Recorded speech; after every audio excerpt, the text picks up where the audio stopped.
오늘의 10분 말씀. 사도행전 5장 27절로 42절입니다.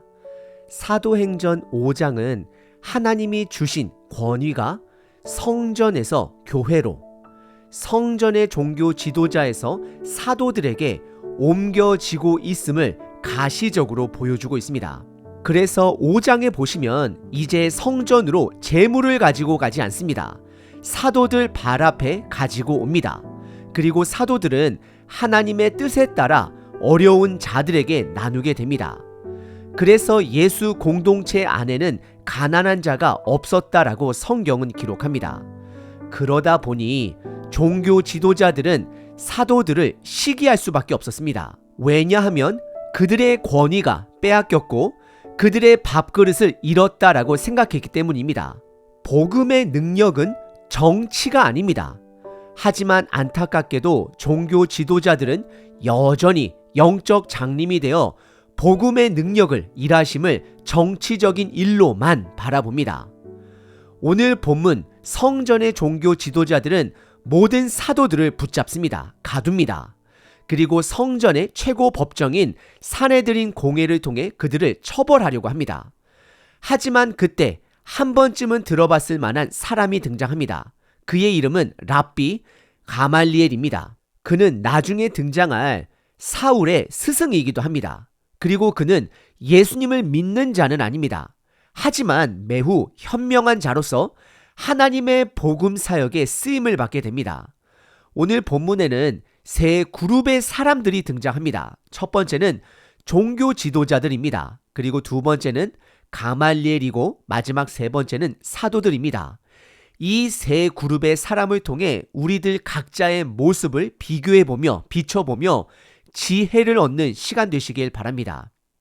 오늘 본문은 크게 두 부분으로 구분해 볼 수 있습니다. 첫 번째는 공회의 신문과 사도들의 변론입니다. 그리고 두 번째는 랍비 가말리엘의 중재와 결론입니다. 첫 번째 부분은 공회의 신문과 사도들의 변론입니다. 27절부터 32절입니다.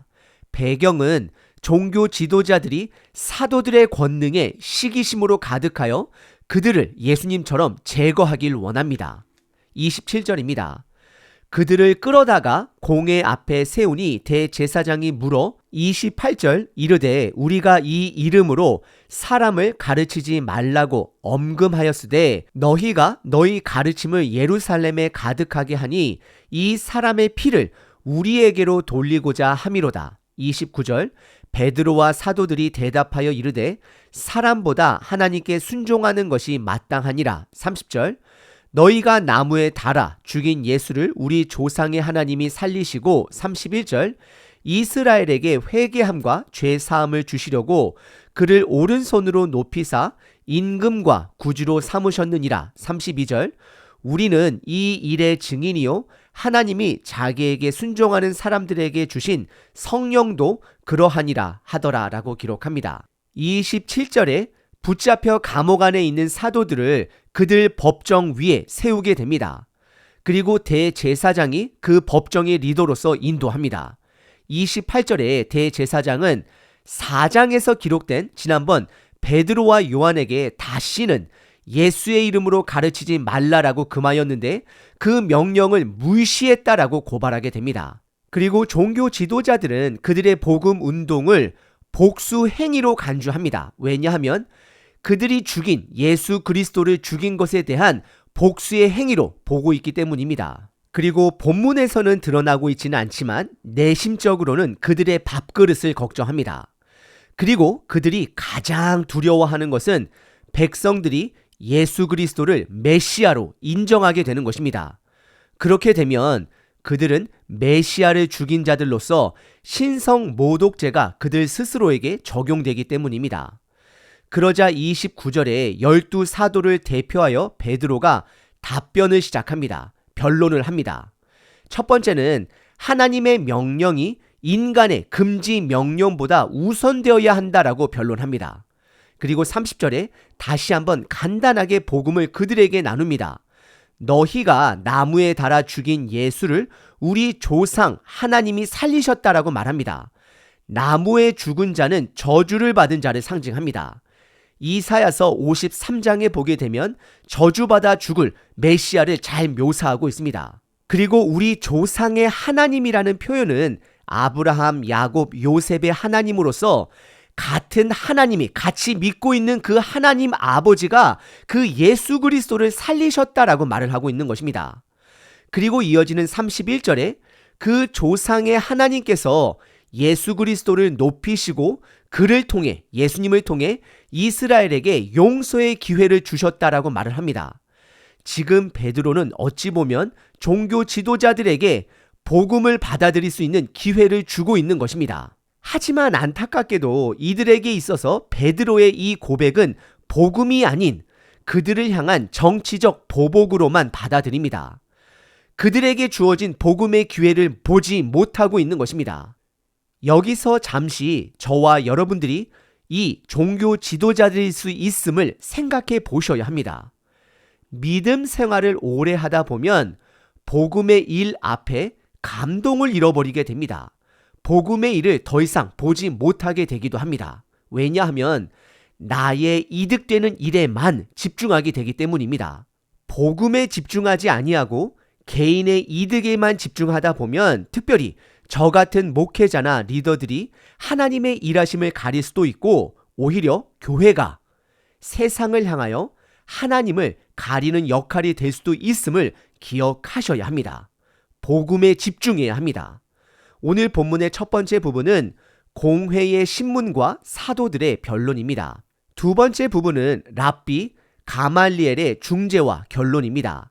특별히 가말리엘의 지혜에 집중해 보시길 바랍니다. 33절부터 42절입니다. 그들이 듣고 크게 노하여 사도들을 없이하고자 할새 34절 바리새인 가말리엘은 율법 교사로서 모든 백성에게 존경을 받는 자라 공회 중에 일어나 명하여 사도들을 잠깐 밖에 나가게 하고 35절 말하되 이스라엘 사람들아 너희가 이 사람에게 대하여 어떻게 하려는지 조심하라. 36절 이전에 드다가 일어나 스스로 선전함에 사람이 약 400명이나 따랐더니 그가 죽임을 당함에 따르던 모든 사람들이 흩어져 없어졌고 37절 그 후 호적할 때에 갈릴리의 유다가 일어나 백성을 꾀어 따르게 하다가 그가 도망한즉 따르던 모든 사람들이 흩어졌느니라. 38절 이에 내가 너희에게 말하노니 이 사람들을 상관하지 말고 버려두라.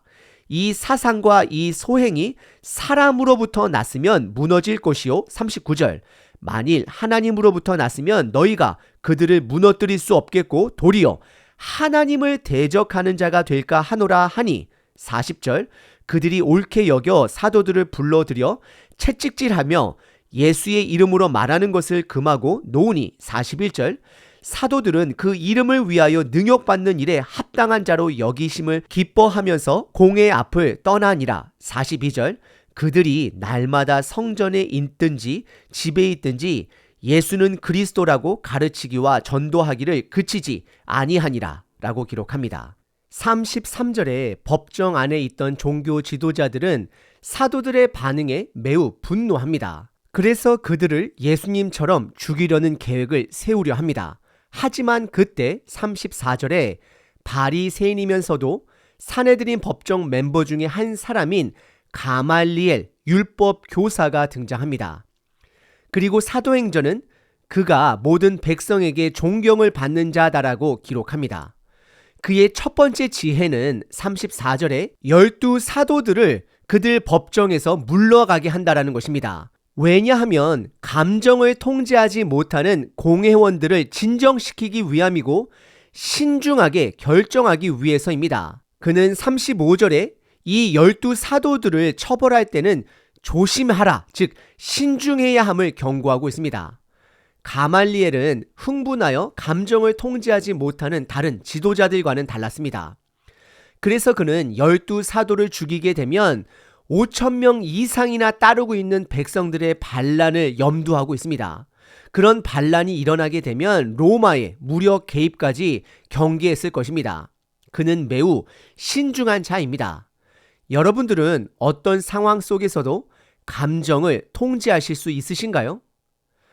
그리고 36절에 보시면 가말리엘은 공회원들이 이해할 수 있도록 역사적 사건 두 가지를 들어줍니다. 첫 번째는 드다라는 리더가 일어났는데 그를 따르는 400명의 사람들이 있었지만 그가 사라지자 그를 따르는 자들이 다 흩어졌다라고 말을 합니다. 그리고 두 번째 사건은 그 후에 갈릴리 지역에서 유다가 또다시 사람들을 선동했지만 그를 따르는 자들이 없어서 그냥 사라졌다라고 말을 합니다. 그래서 38절에 공회원들에게 권고를 합니다. 12제자를 지금은 그냥 내버려 두자라고 제안을 합니다. 왜냐하면 이들의 이런 권능이나 능력이 사람에게서 난 것이면 곧 사라질 것이요. 39절에 만약 이것이 하나님에게로부터 난 것이면 이것은 하나님을 대적하게 되는 것이니 조심해야 된다라고 경고하고 있습니다. 사실 어찌 보면 가말리엘에게는 하나님의 나라가 그리 멀지 않습니다. 왜냐하면 그에게는 내가 틀릴 수 있고 모르는 부분이 있을 수 있다라는 겸손한 자세를 가졌기 때문입니다. 마가복음 12장에서 이와 비슷한 태도를 가진 서기관 한 사람이 등장할 때에 예수님은 그 서기관을 향하여 하나님의 나라가 멀지 않았다라고 말씀하십니다. 다시 본문으로 돌아가 40절에 공회원들은 이 가말리아의 말을 옳게 여깁니다. 가말리아가 백성들에게 존중을 받는 이유가 바로 이것에 있습니다. 겸손의 자세를 가졌습니다. 성급하지 않습니다. 감정을 통제할 수 있습니다. 여러분들은 어떠하신가요? 가정에서, 교회에서 어떤 문제가 생길 때 감정을 통제하며 하나님의 뜻을 살필 수 있는 자세를 갖고 계신가요? 그리고 40절에 보시면 제자들은 채찍질을 당하고 다시는 예수의 이름으로 전하지 말 것을 경고를 받으며 풀려나게 됩니다. 이 형벌은 분명히 이스라엘 법정의 법에 따라 한 대를 감한 40대 태형을 맞은 것으로 보입니다. 결코 가벼운 형벌이 아닙니다. 하지만 41절에 이 12 사도들은 예수님의 이름을 전하다 받은 그 형벌을 기쁨으로 여깁니다. 그리고 42절에 보란듯이 다시 성전에서 날마다 큰 그룹 사람들에게 그리고 가정에서 소수의 사람들에게 예수 그리스도를 전하는 것을 멈추지 않았다라고 성경은 기록합니다. 이것이 복음의 사람, 12 사도들의 정체성입니다. 성령 충만한 자들은 분명한 정체성을 갖고 있습니다. 복음을 드러냅니다. 저와 여러분들에게 이런 복음을 향한 열정이 있으신가요? 성령 충만할 때 가능합니다. 기도와 말씀으로 성령 충만해질 수 있습니다. 오늘 본문의 두 번째 부분은 랍비 가말리엘의 중재와 결론 부분입니다. 오늘 본문에는 세 그룹의 사람들이 등장합니다. 그 세 그룹을 통해 우리들 각자의 모습을 비춰보겠습니다. 첫 번째 그룹은 이스라엘의 최고 법정기관인 산헤드린 공회원들입니다. 이들은 약 70명으로 구성된 자들입니다. 이들은 복음의 능력 사건을 복음으로 하나님의 일로 보지 못합니다. 정치적 보복으로만 봅니다. 그리고 어찌 보면 사도 베드로의 이런 변론은 이들에게 있어서 복음을 다시 받아들일 수 있는 기회가 될 수도 있었지만 이들은 개인의 이득에만 집중함으로 그 복음을 보지 못합니다.